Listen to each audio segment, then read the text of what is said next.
April 2024. The floodlights snap on over the Estadi Olympique Louis companies, and the Champions League quarterfinals are back in Barcelona's life for the first time since 2020. But look closer at the scene. The badge is identical, the same Blaugrana stripes cut through the Catalan night. The Cant del Barça, composed back in 1974, still echoes off the temporary concrete. Except this is not the Camp Nou. This is an Olympic Bowl in Montjuïc, a borrowed home for a club in exile. The geometry of where Barcelona plays has changed, and so has everything else. Here's what nobody is saying out loud yet. This is not the same FC Barcelona you grew up watching. Not worse, not better. Fundamentally different. The question isn't whether the new product entertains you. The question is why the old Barcelona, the one woven into your memory, can never come back. Because something structural happened in this club, something that rewired its boardroom logic from the inside out. And that mechanism is still running right now in every transfer, every press conference, every tactical board. 2 loops open tonight. First, the central mystery. What exactly turned this institution into the animal we see today? Second, the slippery puzzle that even longtime fans can't articulate. Why does the identity still feel like smoke, even when the results finally return? Stay with this, because the answers are buried in dates the club itself published, and most pundits skipped right past them. If you're still here, you already see what the post-match shows won't tell you. You're not watching for the score, you're watching for the pattern. So let's start where the official story begins, with the anthem. The club's own identity page states it plainly. The Cant del Barça was composed in 1974 and became the official anthem. That's 50 years of the same song binding generations of supporters to the same idea. And above that anthem, the motto, "More than a club." That's not a marketing slogan the board invented last season. It's the official framing the club still publishes today. The same words that survived dictatorships, financial crises, and the departures of legends. You see the contradiction already, don't you? The symbols are frozen in amber. The anthem is 1974. The motto is eternal. But the football in April 2024, played in that half-empty Olympic Bowl, looked nothing like the Barcelona the world memorized. So which one is the lie? The song or the system that now plays under it? That's the crack in the surface. And if you've ever tried to explain to your group chat why the post-Messi Barcelona isn't a disaster but a planned reinvention, you know the lonely feeling of being 3 steps ahead of everyone else. You've felt it. The way they call you negative for noticing the rebuild, when really you're just the only one reading the structural clues. Now, the first layer peels back. Fans talk about a new era as if it just started. But the club was branding this transformation years before you saw it on the pitch. In 2022, FC Barcelona launched an official documentary series titled FC Barcelona, A New Era. Think about that timing. The summer of 2022 is exactly when the rebuild narrative officially pivoted. The same window the club started framing its own story as a phoenix moment. Here's where the narrative breaks. The transformation wasn't spontaneous. It was scripted. Not in a conspiracy sense, but in a boardroom sense. The club knew what it was becoming, and it commissioned the cameras to capture the death of the old identity in real time. The docuseries wasn't a record. It was a declaration. So the real question sharpens. If the club announced its own new era back in 2022, then April 2024 at the Estadi Olympique wasn't a comeback. It was the visible output of a decision made years earlier. And that means the Barcelona you're watching now isn't a deviation from the plan. The plan was always to become this. Now the second layer, look at the fabric of the club itself. The 2025-26 season shirt announcement is an official club update, and the description is telling. Color gradations that bring movement to the traditional Blaugrana stripes. Even the kit refuses to sit still. The classic vertical bars are being melted, blurred, made fluid. That's not a design choice. That's a thesis. Stop. Look at the shirt again. The club could have kept the stripes pure. Instead, they chose gradation, movement, flux. The aesthetic now matches the squad. A team in permanent transition, a system that changes shape depending on the opponent, a roster that sells its star players and promotes teenagers from La Masia.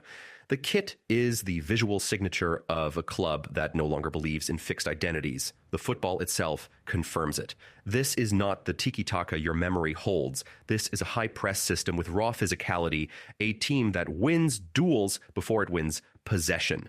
The tactical DNA mutated. And that's exactly what the new branding is telling you, if you know how to read fabric as evidence. Some fans read a transfer fee and see a number. You just saw a system failure in progress, or a system rebirth, depending on your tolerance for change. That's the difference between watching football and analyzing it. Now, the third layer, and this is where it gets uncomfortable. The club has its own media machine, and it's aggressively curating the present. There's an official Barca play video titled, "This is Barca Today." Not "This is Barca's history." Not "This is what we were." Today, the present tense is the product. The club's official channels on X and Facebook push this curated identity daily, and every post is a small act of forgetting. But here's the thing. The anthem from 1974 still plays. The motto still hangs over everything. The club deploys its own history as a halo while actively dismantling what made that history possible. The mechanism is institutional storytelling replacing lived tradition. The content calendar clicks, the branded hashtags murmur, and somewhere in that machinery, the old idea of more than a club gets hollowed out from the inside. Now, the unsettling core truth. The contract between this club and its fan base has been silently rewritten. The badge is identical. The anthem hasn't changed since 1974, but those symbols now do different work. They're anchors for memory, not descriptions of reality. And the club needs both. The old symbols for your loyalty, the new product for your money. You've seen the identity police comments on socials. They say Barcelona has no identity left. But that's a lie. The identity wasn't lost, it was preserved and repurposed. The anthem, the motto, the stripes, all intact. What changed is what those symbols are allowed to mean. They're now a brand heritage, not a living ethos. So let's confront the myth directly. The claim that Barcelona only became relevant again after 2024 collapses under its own weight. The club had already reached the Champions League quarterfinals in April 2024, and the rebuild documentation started in 2022. The relevance wasn't a sudden miracle. It was the scheduled output of a multi-year plan. The club's own documentary series proves the timeline. The board knew what it was doing before the fans did. If you think this analysis is wrong, tell me why.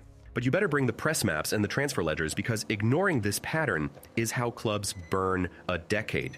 The data doesn't care about nostalgia. Now the emotional punch, because this is where the investigation turns back on you. You remember the Barcelona that made you fall in love with football? The one where Xavi and Iniesta passed the ball into the net's memory. That club doesn't exist anymore, and that's not a tragedy. It's a challenge. The question is whether you can love the new animal for what it is, not mourn it for what it was, because the new Barcelona is actually more honest than the old one. The old club sold you a fairy tale about beautiful football being destiny. The new club sells you a system that plans, sells, develops, and survives. That's a colder product, but it's also a more truthful one. The fairy tale was always fragile. What do you do when your cathedral becomes a theme park? That's the real question. Because Montjuïc is temporary, but the rootlessness it represents might not be. The floodlights at the Estadi Olympic Luis companies cast a different shadow than the ones at Camp Nou. Sharper, more clinical, and the anthem that echoed through that Olympic Bowl in April 2024 sounded different too. Not because the song changed, but because the room did. The answer to the title is decisive. No, this is not the same FC Barcelona. It is a club that has stopped believing its own fairy tale and started acting like a modern superclub. The 1974 anthem still plays, but it plays through a temporary home and a squad that looks forward, not back. The motto still stands, but it stands as a slogan, not a soul. Here's what no one wants to admit. The real danger isn't that the club changed. The real danger is the next phase, the one they haven't planned yet. Because if the board ever stops treating the 1974 anthem and the more than a club motto as operational assets and starts treating them as liabilities, that's when the last trace of the old idea gets erased completely. And then you won't have a transformed Barcelona. You'll have a franchise wearing its own ghost. If the old Barca is dead, can anything authentic rise from these borrowed stands? That's the question I'm leaving you with. Drop your prediction below, Murat, but bring receipts, because the data doesn't care about your childhood memories. And if you're not subscribed, this is the moment, because the next chapter digs into the transfer ledgers that prove the rebuild wasn't a rescue mission. It was a corporate rebrand wearing a documentary's clothes. The floodlights are still on, the anthem is still playing, and the club is still changing, whether you're watching or not.